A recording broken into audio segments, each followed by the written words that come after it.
Okay, next on our schedule for this afternoon is a presentation titled Biosecurity at the International Border, or overview of the Department of Fisheries and Oceans Emerson project involving screening, inspection, and decontamination of watercraft at that international border.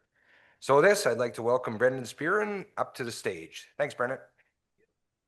Sweet. Still good for 25-ish with 5 questions? That's okay still? Sweet. All right, I'll get started right away then. Hey guys, so thank you first off for the Government of Government of Saskatchewan and Penwar to inviting me to this meeting today. I know we're not part of Penwar, but really appreciate having the opportunity to talk to you about our work at the international border in Manitoba.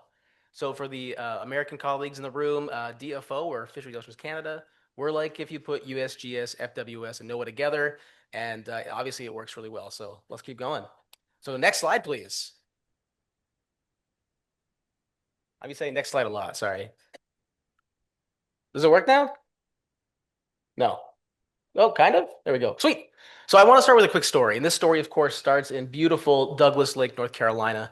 A family, 1.8 children, a dog named Buddy. They get in their vehicle and say, man, let's go fishing in Amos Lake. That sounds really fun. It's only 32 hours away. Okay.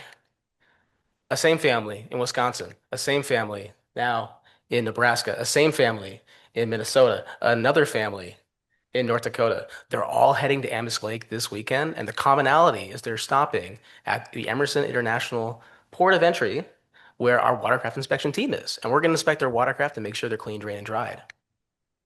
So this is where the Emerson Port of Entry is. We're right on the border of Minnesota, Nebraska, sorry, oh my goodness, Minnesota, North Dakota, and Manitoba on the North Dakota-Manitoba side. And our story here starts back in 2019, but really it started before that. You know, the DFO National AIS Core program started in 2017. When we first got it rolling, we heard right away from our colleagues in the provinces, hey, we want to see more work at the national border. And we said, absolutely, we'll start figuring this stuff out. 2019 rolls around, our Commissioner of Environment, the audit office there says, hey, DFO, Canada Border Service Agency, let's do more on AIS. Let's work together better together. And we said, absolutely. It took us a year to get that rolling. Then, of course, this whole COVID thing happened. I don't know if you guys heard about that. But the international border was actually shut down the year we enrolled this program. So we started in 2022 and have been operational since.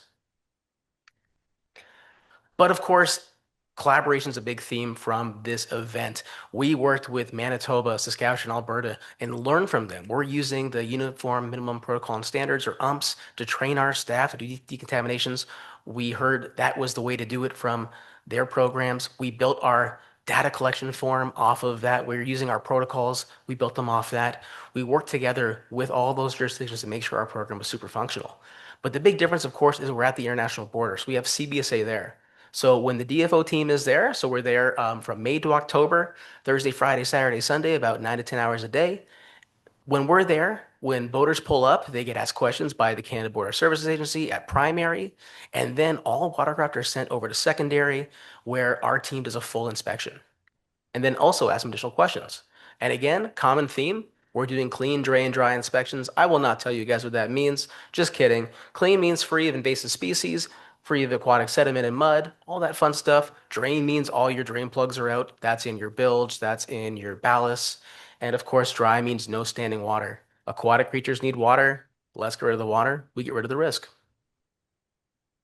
So what happens when watercraft pass our inspection? So you can see Zach and Kirsten there. They're really happy because this watercraft just passed the inspection. And we're in Manitoba, so we make sure they understand the rules in Manitoba. That means stopping at other inspection stations they encounter. Just because we inspected you doesn't mean you can drive right by. It's still the law. It's a big fine. You better stop. Additionally, we're making sure those watercraft that pull away are clean, drained, and dried, making sure they understand the laws about drain plugs and all the fun things that go with that. But what happens when watercraft pass? So we're at a unique spot at the international border. There's rules for crossing into Canada that aren't true when traveling inside Canada or even traveling inside the United States. The standard's a lot higher. So we have this beautiful compliance spectrum here from low risk to high risk. So when we find watercraft that fail the inspection because they have their plugs in, we simply make sure that watercraft has its plug pulled out. We wave our finger, naughty naughty, and then we say, make sure the next time you come to an inspection station, all your plugs are out. Thank you very much. Have a great day. For those watercraft we find standing water, we know there's a risk there. We don't know what's inside that water. It could be anything. So we have an on-site decontamination unit using 6 degrees Celsius water, again, using that UMPS protocol to make sure that a decontamination takes place. And then finally, our most extreme outcome here, when we find invasive species or a boat that is failed clean so completely that it could not and should not be entering Canada, we work with the Canada Border Service Agency to deny entry to that watercraft. So the watercraft has to stay in the United States. The people can come in potentially, but that watercraft can't enter Canada because it has failed to meet our requirements. So I'm going to talk about a bit of our data from this last year. So in 2025, we were operational from May to October. We inspected 772 watercraft. We had 249 failed inspection, and we're operational for 73 days. Where did they come from? So we had folks come from 28 different states and 3 provinces, representing 31 jurisdictions throughout North America. As you can see, we have people from all the way from Texas and Florida coming up and saying, "Man, I want to go fishing Namisk Lake. What a great place to go. Can't wait." When it comes to our compliance stats, we saw 68% of folks we inspected be clean, drained, and dried. That gives us a 32% fail rate. So almost 1 in 3 watercraft are failing to meet that clean, drain, dry standard. We can break it down a little bit further. So we ended up decontaminating only 6% of the watercraft, but we had 25 watercraft this year out of 772 have invasive mussels on board. So that's 3%. That is the highest number of any jurisdiction I'm aware of. So definitely a bit concerning. And that number has been increasing year over year. Our first year of operations, we only had 3. Our second year, we had 7. The following year, 11. This year, we had 25. So a big jump. We had more in this year than the previous 3 combined. Definitely a little concerning. But of course, a vast majority of the people that failed are those low risk folks. They're drained, they're dried, or sorry, they're clean, they're maybe dry, they're not drained. They need a little reminder. And as of this year, our fisheries oceans conservation officers, or sorry, our fishery officers are cross designated with Manitoba. So it's likely they'll be getting some tickets as another fun reminder to make sure their plugs are pulled at the international border this year. So we work with the Canada Border Service Agency and their officers. We work with our fishery officers. They come down and help out. They can give things like a decontamination requirement or an order that is fulfilled right there on site. But again, just a reminder and why it's so important we work with all our partners, including enforcement, to make sure people understand the rules for entering Canada. So where are people failing their inspections? So we collect this data we started in our second year because we recognize that this is a data point we could collect and then share and help people understand where people are failing and why they're failing. The most common point of failure remains the live well. This has been true for the last 3 years. So, if your watercraft inspectors aren't getting those tarps pulled off, if they aren't looking in live wells, then I think that is a disservice to the inspection. The second most popular point of failure is the motor. So that could be things like aquatic plants. That could be some water left in the motor. All those beautiful props are tilted like this. They're holding water in the bottom. That water, again, could be from a lake. It could be harboring invasive species that we can't see. So we usually have decontaminating those. And then, of course, your bilge plug, that's less common than a live well plug. But we're looking everywhere inside a watercraft. We're making sure we check every single nook and cranny, as we all should be doing. So this is a timeline. So our first week of operations was in early May. We ran to October. Once I lose my amazing summer students, we do only operate Friday and Saturday because we're out of staff, unfortunately. But what you can see here is that we are seeing invasive mussel-infested watercraft throughout the entire season. We've done some work with our DFO science team to really dive into these numbers. And what we've seen is that there really isn't a rhyme or reason. The time of day, the month, the week, the type of watercraft, all of that stuff is just noise. It is truly random when we're encountering these watercraft. So that's why it's so important we're there for the entire year. And as you can see in our second week of operations, our third week rather this year, we had 7 invasive mussel-infested watercraft in a single 4-day operational period. So that was definitely interesting and really set the year off at a really high point there. And what's cool as well is you can see we had this huge peak in early May. So basically in Manitoba, the second the walleye fishing opens, people are just flooding up to go hit those fish as soon as possible. And then as the summer slowly drags on, those numbers are decreasing. We see a little peak in the waterfowl season, people bringing their watercraft up to go duck hunting in the beautiful flyways you have in Manitoba.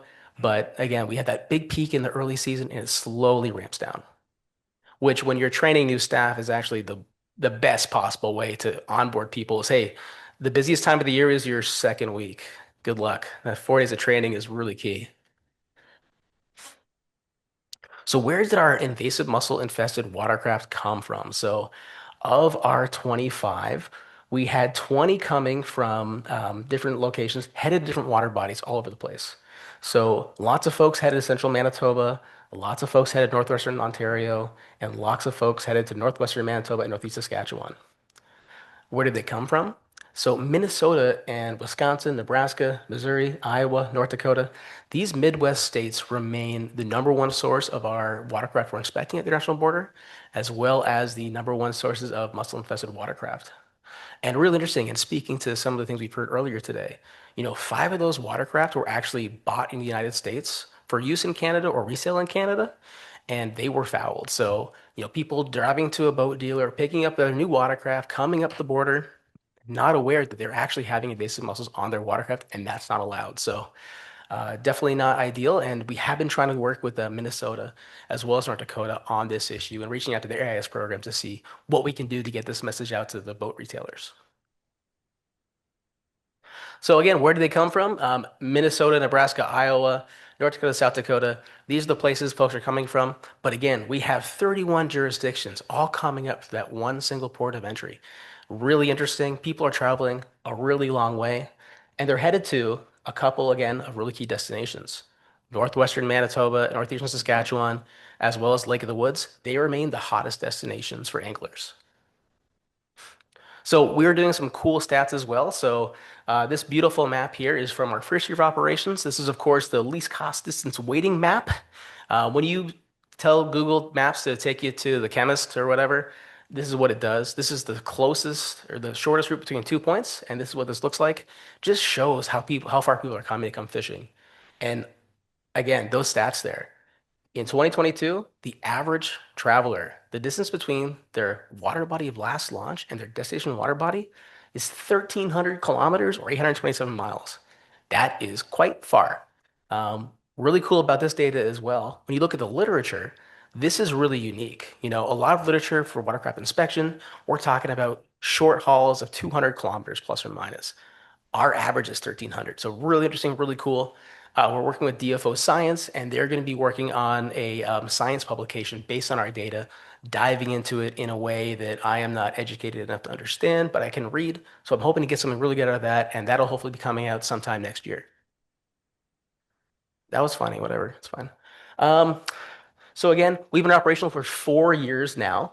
So from 2022 to 2025, we've now inspected over 3,000 watercraft. So I think that is when I hear what other people are working on, their project, their inspections, they're seeing more inspections, doing way more inspections. They're operating multiple inspection stations.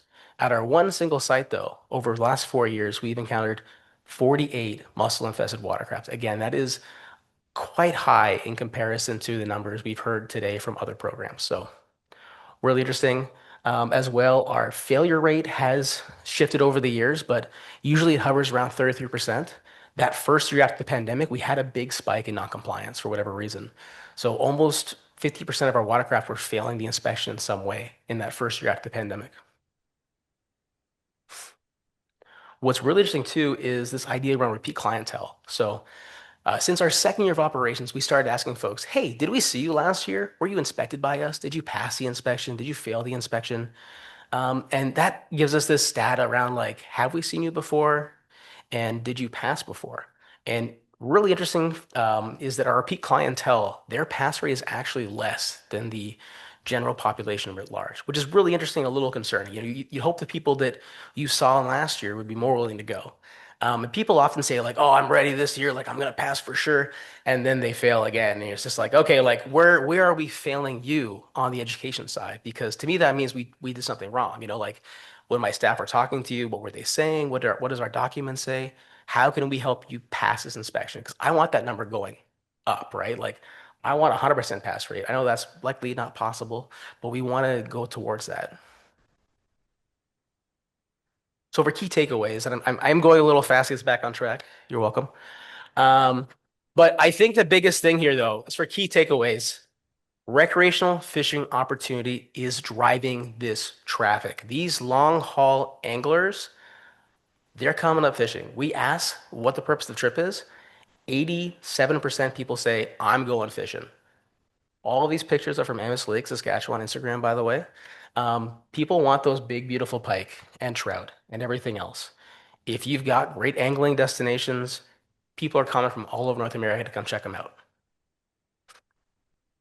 The other big takeaway is self-reporting remains an unreliable indicator. So remember my first or second slide, excuse me. I said that CBSA at the border was asking about clean, drain, and dried. So the border officer, he says, excuse me, you're hauling a boat. Is it clean, drain, and dried? Yes or no? We collect that information and we can compare it. So 98% of travelers are self-declaring themselves as being clean, drained, and dried. But when we actually do our physical inspection, only 68% pass. That's a 30% difference. And most concerning, in my opinion, is that since 2022, of our 48 invasive mussel-fowl watercraft, 46 of those folks said they were clean, drained, and dried, and the last two didn't have the CBSA form for me to get that number. So people are self-declaring themselves as clean, drained, dried when they enter Canada, despite the fact that might not be true. And I would say, why is that? That's a really interesting number. Do they not know what clean, drain, and dry means? Are they just saying yes or no because when you're at the border and someone has your passport, you're going to answer the questions probably very quickly and succinctly and try not to get yourself in trouble. But that is a really interesting information to have. So for next steps here, so we're going on to year 5 at the Emerson International Border. We're really excited about it. We're going to keep working on this cross-Canada traffic as well. So working with the province of Manitoba the last 2 years, we've been doing some blitzes on Highway 1. Highway 1, of course, is the highway that connects Canada from coast to coast. And on the Ontario-Manitoba border, there is a truck station there for weighing, and we take it over for 2 weeks a year and we get really busy. So last year, during 6 days, over 2 weekends, we inspected over 1,300 watercraft. So that is more than we saw at the international border for the entire summer, over 6 days. It's really busy. We can't do it without Manitoba's help. So we work with their conservation officers, their park patrol officers, our fishery officers.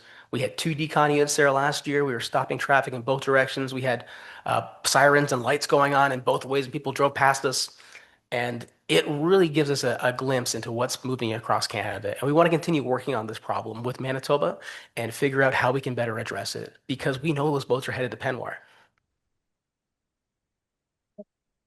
Like, I give the stats, but I don't have time. The other cool thing we're working on is we're looking at using new technology. So we come up with this cool project called the Remote Operation Observation of Watercraft on Roads, or ROWR.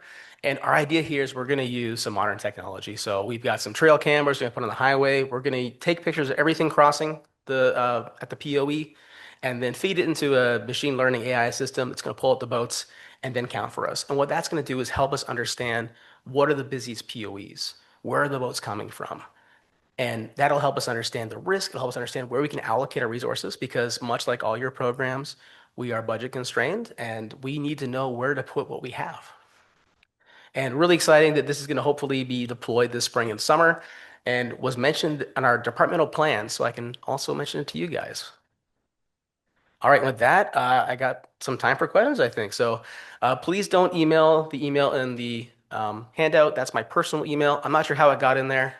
Um, but I'm happy to chat anytime about invasive species. And with that, I'll pass it back to you guys.